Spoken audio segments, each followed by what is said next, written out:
Welcome to 7 AM dreams అండి. ఈ వీడియోలో వచ్చేసరికి ఏపీ టెట్కి సంబంధించి ప్రీవియస్ సైకాలజీ బిట్లన్నీ ఎక్స్ప్లెయిన్ చేయడం జరుగుతుంది. ఈ వీడియోని ఎవరు స్కిప్ చేయకుండా చివరి వరకు చూడండి. మనం వీడియోలోకి వెళ్ళిపోదాము. ఈ వీడియో నచ్చితే లైక్ చేయండి, సబ్స్క్రైబ్ చేయండి, షేర్ చేయండి. మన ఫస్ట్ బిట్ వచ్చేసరికి 2 సంవత్సరాల వయసులోని రాజు మన ఫస్ట్ బిట్ వచ్చేసరికి 2 సంవత్సరాల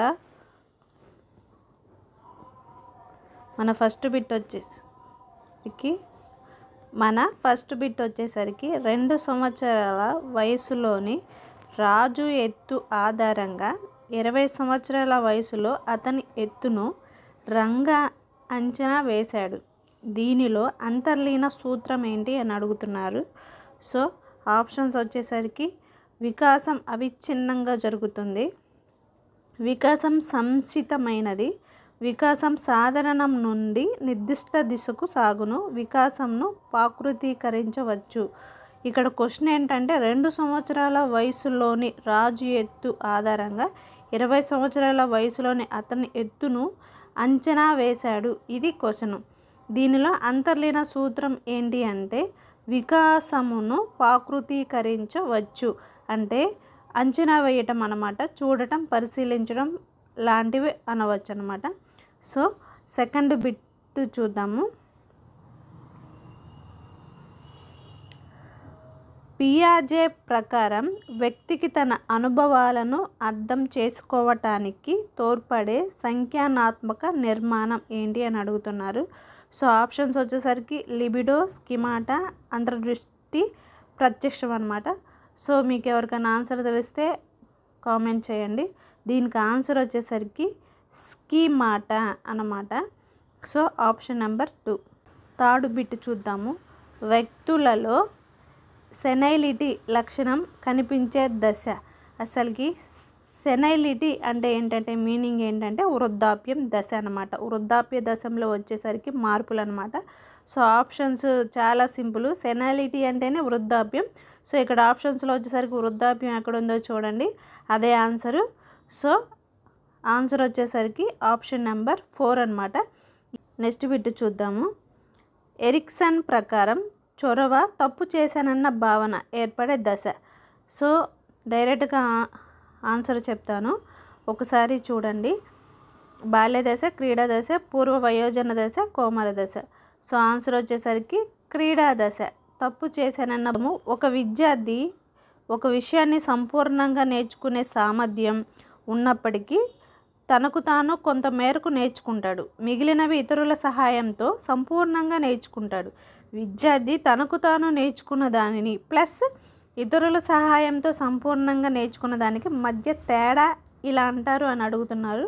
సో ఒకసారి మీరు ఆప్షన్స్ అన్నీ చూడండి. నేను ఆన్సర్ వచ్చేసరికి డైరెక్ట్గా చెప్తాను, టైం వేస్ట్ అవ్వకుండా. సో దీనికి ఆన్సర్ వచ్చేసరికి సామీప్య వికాస మండలం.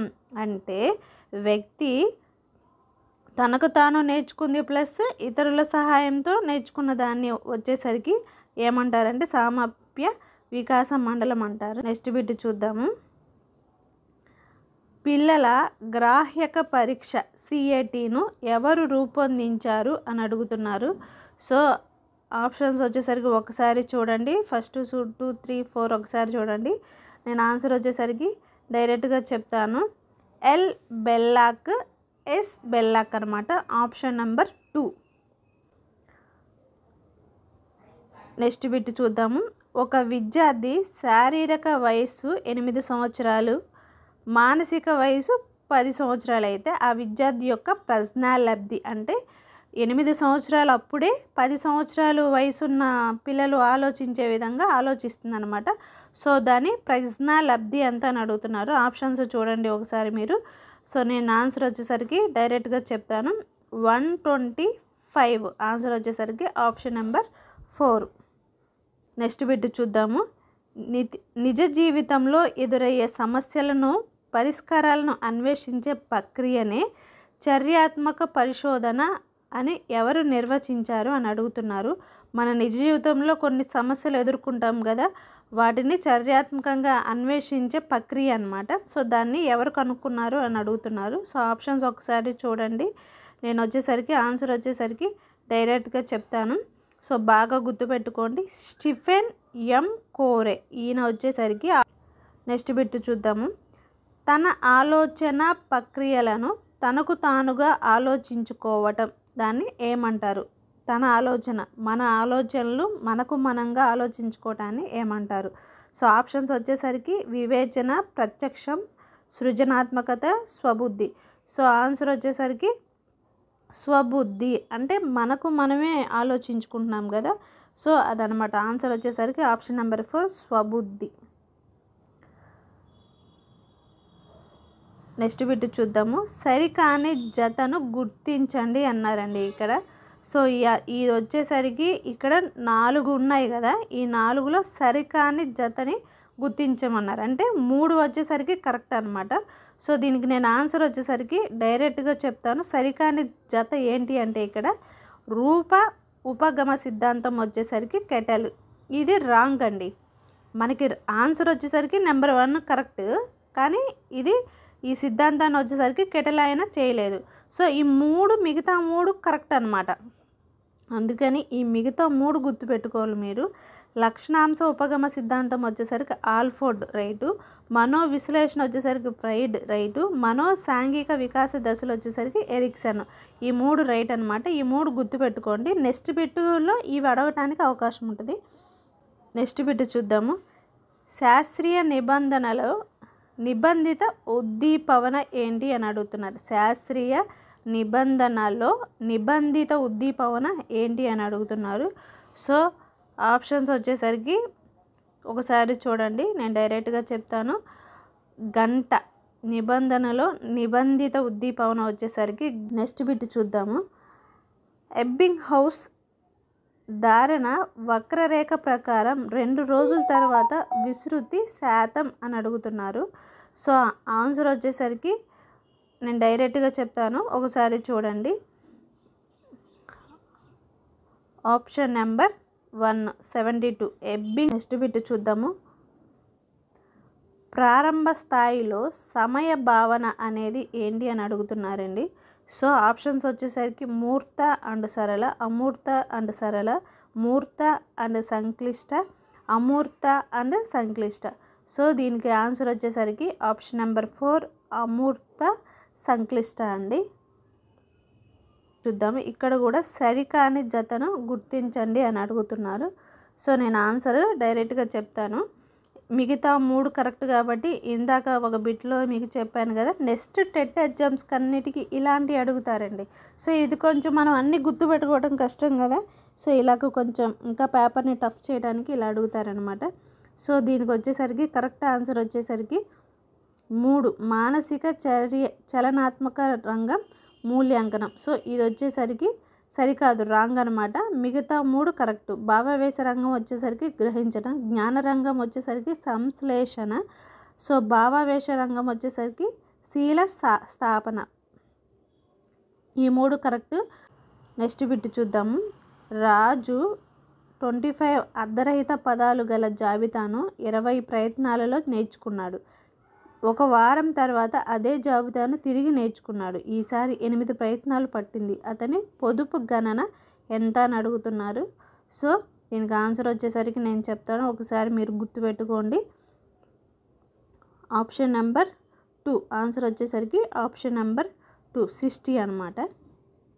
నెక్స్ట్ బిట్ చూద్దాము. కుడి చేతితో బొమ్మలు వేసే వ్యక్తి ఎడమ చేతితో కూడా సులభంగా వేయగలిగితే అది ఏ రకమైన అభ్యసన బదలాయింపు అని అడుగుతున్నారండి.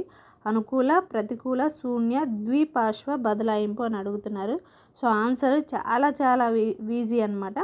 ఒక చేతితో వేస్తున్నాడు and left hand right hand రెండిటితో ఒకేలాగా వేస్తున్నాడంటే ద్విపార్శ్వ అభ్యసనం, ద్విపార్శ్వ అభ్యసన బదలాయింపు అండి. ఆన్సర్ వచ్చేసరికి ఆప్షన్ నెంబర్ 4 చూద్దాము. ఆకృతి క్షేత్ర సంబంధాన్ని మొదట వివరించిన వారు ఎవరని అడుగుతున్నారు. సో ఆప్షన్స్ వచ్చేసరికి ఒక్కసారి చూడండి. Morgano, Hunter, Rubin, Peterson. So answer వచ్చేసరికి నేను చెప్తాను. రూబిన్ ఆకృతి క్షేత్ర సంబంధాన్ని మొదట చెప్పిన వాళ్ళు ఎవరు అంటే రూబిన్. వీటి చూద్దాము. బ్రూనర్ బోధనా సిద్ధాంతం ఈ ప్రేరణకు అధిక ప్రాధాన్యతను ఇచ్చినది ఎవరు అడుగుతున్నారండి. సో ఆప్షన్స్ వచ్చేసరికి బహిర్గత, సాధన ప్రేరణ, అంతర్గత ప్రేరణ, సృజనాత్మక ప్రేరణ. సో దీనికి ఆన్సర్ వచ్చేసరికి ఒకసారి చూడండి. బ్రూనర్ బోధనా సిద్ధాంతం వచ్చేసరికి అంతర్గత ప్రేరణ. సో ఆన్సర్ వచ్చేసరికి చూద్దాము. ఎమోషన్ అను పదం కింద పదం నుండి ఏర్పడింది. ఏ పదం నుంచి ఈ ఎమోషన్ అనే పదం వచ్చింది అని అడుగుతున్నారు. ఆన్సర్ వచ్చేసరికి ఆప్షన్ నెంబర్ 2 లాటిన్ పదం ఎమోవెరే. సో దీని నుంచనే ఎమోషన్ అనే పదం వచ్చిందనమాట.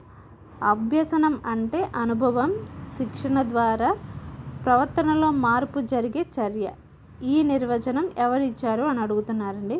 సో ఆప్షన్ చూడండి ఒకసారి. నేను ఆన్సర్ వచ్చేసరికి డైరెక్ట్గా చెప్తాను. అభ్యసనం అంటే అనుభవం, శిక్షణ ద్వారా ప్రవర్తనలో మార్పు జరిగే చర్య.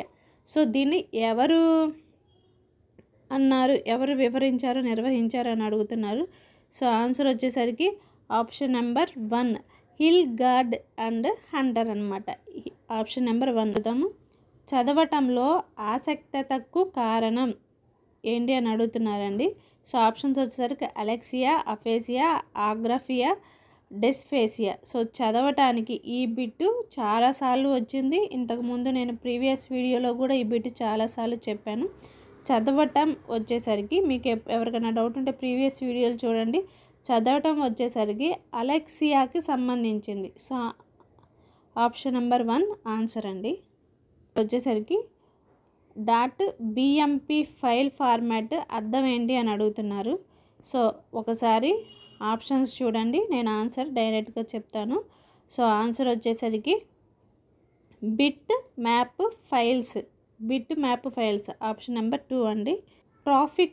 ట్రాఫిక్ లైట్లకు అనుగుణంగా డ్రైవింగ్ చేయడం అనేది దీనికి చెందును అని అడుగుతున్నారు. ఉద్దీపన సమన్వీకరణ, ఉద్దీపన విచక్షణ, విలువిప్తీకరణ, అయత్న సిద్ధ స్వాధ్యము అండి. సో దీనికి ఆన్సర్ వచ్చేసరికి ఆప్షన్ నెంబర్ 2 విచక్షణ, ఉద్దీపన విచక్షణ. కొంతమంది ఈసీసీఈ అనగా ఏంటి అని అడుగుతున్నారు, అబ్రివేషన్ అడుగుతున్నారు. సో చాలా సింపుల్ అండి. ఈ బిట్ ఇంతకుముందు కూడా చైల్డ్హుడ్ కేర్ అండ్ ఎడ్యుకేషన్ అండి. ఈసీసీఈ అంటే early childhood care and education. Option number 4. 2009 అనే పేరు the right of children's free and compulsory ఎడ్యుకేషన్గా తెలియజేసే సెక్షన్ ఏది అని అడుగుతున్నారండి. సో ఆ సెక్షన్ కనుక మీరు తెలిస్తే కామెంట్ చేయండి. నేను ఆన్సర్ వచ్చేసరికి డైరెక్ట్గా చెప్తాను. ఆ సెక్షన్ వచ్చేసరికి సెక్షన్ 1. సో ఆన్సర్ వచ్చేసరికి ఆప్షన్ నెంబర్ 3. నిరంతర సమగ్ర మూల్యాంకనం సిసిఈ ఆంధ్రప్రదేశ్లో ప్రారంభించిన సంవత్సరం అని అడుగుతున్నారు. మీకు ఆన్సర్ తెలిస్తే కామెంట్ చేయండి. నేను ఆన్సర్ వచ్చేసరికి డైరెక్ట్గా 2012 అండ్ 13 అండి. ఆన్సర్ వచ్చేసరికి ఆప్షన్ నెంబర్ 2 2012 అండ్ 13. ఇది చూద్దాము. లక్ష్మి ప్రేమలో వైఫల్యం పొందినది. అది మర్చిపోవుటకు ఆమె కవితలు రాయడం మొదలుపెట్టింది. సో ఆవిడ లవ్ వచ్చేసరికి బ్రేకప్ అయిపోయింది. దానికి సంబంధించి దాన్ని మర్చిపోవడానికి ఆవిడ కవితలు రాయటం, ఒక కొత్త పని చేయడానికి అలవాటు చేసుకున్నారు. దాన్ని ఏమంటారు అని అడుగుతున్నారండి. ప్రక్షేపణ, ఉదాత్తీకరణ, ప్రతిచర్య నిర్మతి, విస్థాపనము. సో దీనికి ఆన్సర్ వచ్చేసరికి ఆప్షన్ నెంబర్ 2 ఉదాత్తీకరణ అండి. ఆప్షన్ నెంబర్ 2 పెట్టి చూద్దాము. ఉడాసిటీ అనేది ఏంటి అని అడుగుతున్నారు. సో ఆన్సర్ తెలిస్తే మీరు కామెంట్ చేయండి. నేను వచ్చేసరికి డైరెక్ట్గా చెప్తాను. MOOCను అందచేసే సంస్థ. ఆంధ్రప్రదేశ్లో అమలు పరుస్తున్న సర్వేపల్లి రాధాకృష్ణ విద్యార్థి మిత్ర పథకం ఉద్దేశం ఏంటి అని అడుగుతున్నారు. సో మీకు ఆన్సర్ తెలిస్తే కామెంట్ చేయండి. నాణ్యమైన విద్యను అందించడం, నాణ్యమైన ఉపాధ్యాయులను అందించడం, విద్యార్థికి అవసరమైన వస్తువులను అందించడం, పాఠశాలకు అవసరమైన వసతులు కల్పించడం. సో ఆన్సర్ వచ్చేసరికి ఆప్షన్ నెంబర్ 3 విద్యార్థికి అవసరమైన వస్తువులను అందించడం. Next bit and last bit చూద్దాము. భాషా గ్రహణ యంత్రం LAD భావన వీరికి సంబంధించింది అని అడుగుతున్నారు. భాషా గ్రహణ స్కిన్నర్, చామ్స్కీ, బండూరా, కోల్బర్గ్.